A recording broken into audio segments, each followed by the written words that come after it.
I'm Marcel, and welcome to me screaming into the void, mostly about books.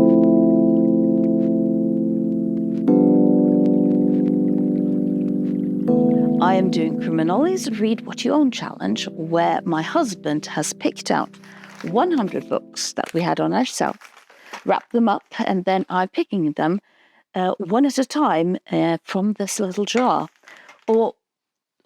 This time it was actually two at the time. So I've read two books for this video. One was a fiction book and one was a non-fiction book. And the fiction book I read was Agnas Ravatn, The Seven Doors. Agnas Ravatn is a very active author, is Norwegian, and she is also writing a lot of essays and journalistic work in addition to her fiction writing. This story, I like the fact that this story tried to do a twist on a very sort of famous traditional story, in a sense. This is about Nini Wisløff. She is a literature professor. She works within the academia, and her daughter wants to move to a bigger place because they are going to have a second child. And Nini, by coincidence, mentions the fact that she and her husband owns a rental property that has been let out to a young mother and her child.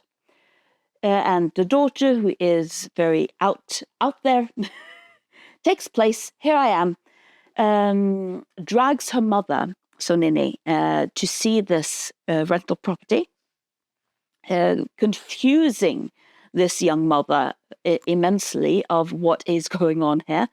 What are you doing? The daughter is, don't worry, you'll just have to move out and I will move in.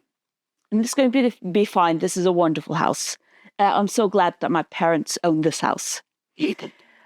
And a few days later, the young woman who was letting the property vanishes.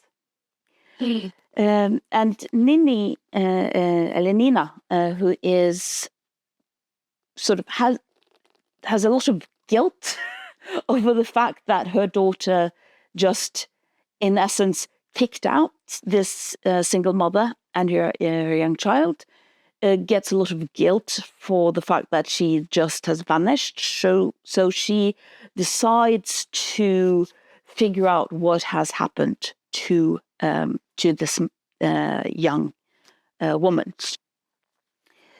So in one sense, it is a very sort of traditional detective story with the amateur detective. It's a bit unusual that it is a middle-aged woman, not an elderly woman, or a young, or any man in that sense.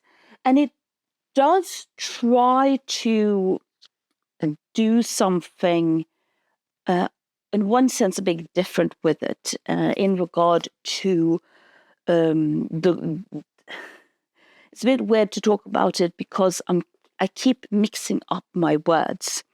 In English, you talk about mystery books and thriller books. Well, in Norwegian, we only refer to it as crime. So mystery and thrillers are referenced as one genre. And I'm also doing a project where I am looking into mystery and thriller books to figure out what are the differences, that they are sort of in some sense separated, or is there something with the Norwegian tradition with just, this is crime, it's one genre. We also have a lot of a very strong sort of mystery thriller tradition in Norway as part of the Nordic noir. And Nordic noir is a genre, or subgenre, and more specifically, that focuses more on the psychology behind the crime, rather than the crime itself. So what I sort of see here that Agnas Ravatn is trying to do is that she has a very almost whodunit plot, but she uses the fact that Nina is a literary professor for her to then use literary theory as a way in of sort of trying to figuring out what is the psychology behind her disappearance. So while it is in some sense, the plot is very much a whodunit, the story, what it's focusing on, is very much the psychology, which is very in the Nordic noir tradition, though it's not as dark as the Nordic noir books tend to be. In addition to that, the fact that she is using literary theory and sort of trying to make an argument for what books can actually give us more than just, oh, it's fun to read a book, is quite a novel idea and probably the thing I enjoyed most about the book. The plot isn't in itself that complicated, and it doesn't need to be complicated because it's the psychology that is the driving force. But the way she has placed this literary professor as an amateur detective using literary devices as a form of detective theory and a detective sort of tool was highly interesting. So in one hand, I really want to read more books. I wish this was the start of a series of Nina as an amateur detective, because I wanted to see this literary device as a tool be used more. The next book I read was a nonfiction. It was the philosophy book We Are Amusing Ourselves to Death by Neil Postman. This book came out in 1985 originally, and he is a philosopher that focuses a lot on media and especially television. Though, to be fair, I think he might as well have been talking about both internet and social media based on what he is talking about. So within the book, there is the thread of the comparison of two books, Huxley's A Brave New World and Orwell's 1984.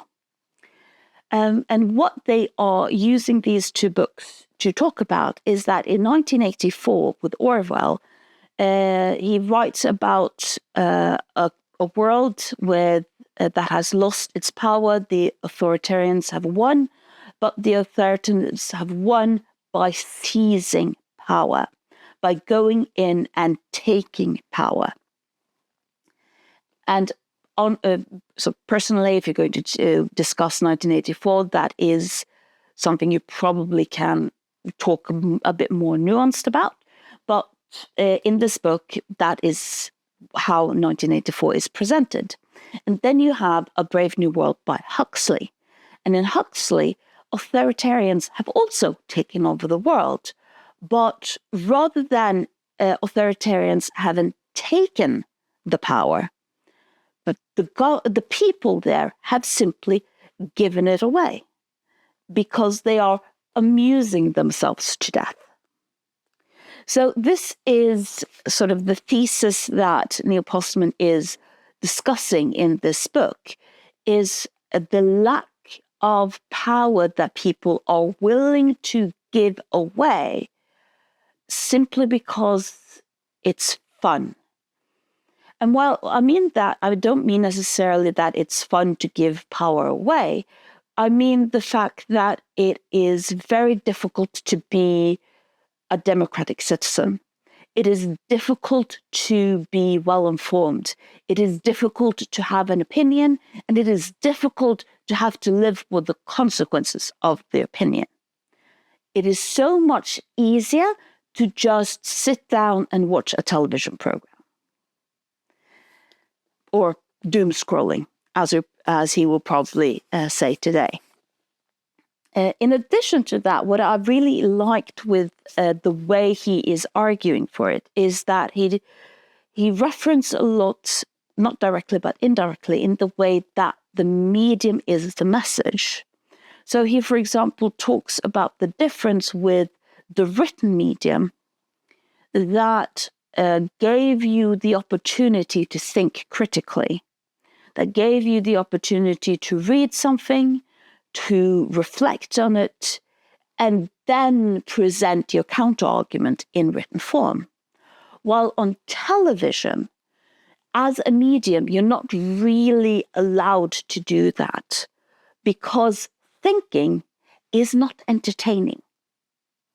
If you've ever looked at someone debating on television, there are no pauses. There are no, I need to think about that. There are so few, what do you mean with that? Can you elaborate what you mean with that phrase? Or what do you think that? Because the medium doesn't really allow it, because the medium is instantaneously. So you are thinking and acting at once and you cannot stop. And if you cannot stop, you cannot think, cannot reflect. You cannot say, oh, wait a minute. You have to give a knee-jerk response because that's what a medium requires. No one wants to sit there and look at someone thinking. And because of that, the act of thinking is removed. We aren't socialized into thinking because we don't see anyone thinking anymore. In the medium, when it was written, the thinking was implied. It was given permission to exist. But that's not really the case with television. And because we want to be entertained, it's so much fun to be entertained, we give away all of these things for our amusement. So, was very easily to read. He writes well, Neil Postman, and I just enjoyed this whole idea with the fact that maybe the problem with living in an authoritarian society is because that happens not because our power is taken away from us, but because we willingly have given it away. So what do you think? Let me know what you think about especially the idea that the reason why the world is burning the way that it's burning also has something to do with our knee-jerk drawnness to entertainment rather than the burden of thinking. And while you do that, I am going to pick out my next read. And this time I'm going to do just one. So this is the number. And the number is 59. Give me a moment and I'll find 59.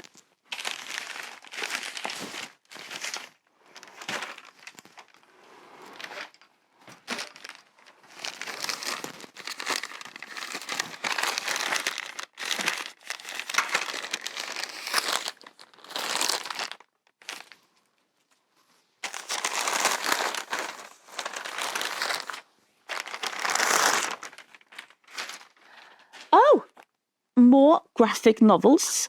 I do enjoy that because I don't really have a lot of experience with graphic novels. So this is a brilliant way of getting introduced to more graphic novels. My husband is the one who picked out all of the books, and it's picked out of our shared book collection. So we have a ton of books because I was an avid reader.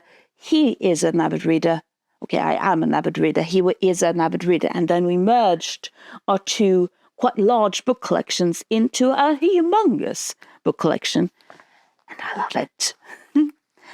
This is Sandman by Neil Gaiman.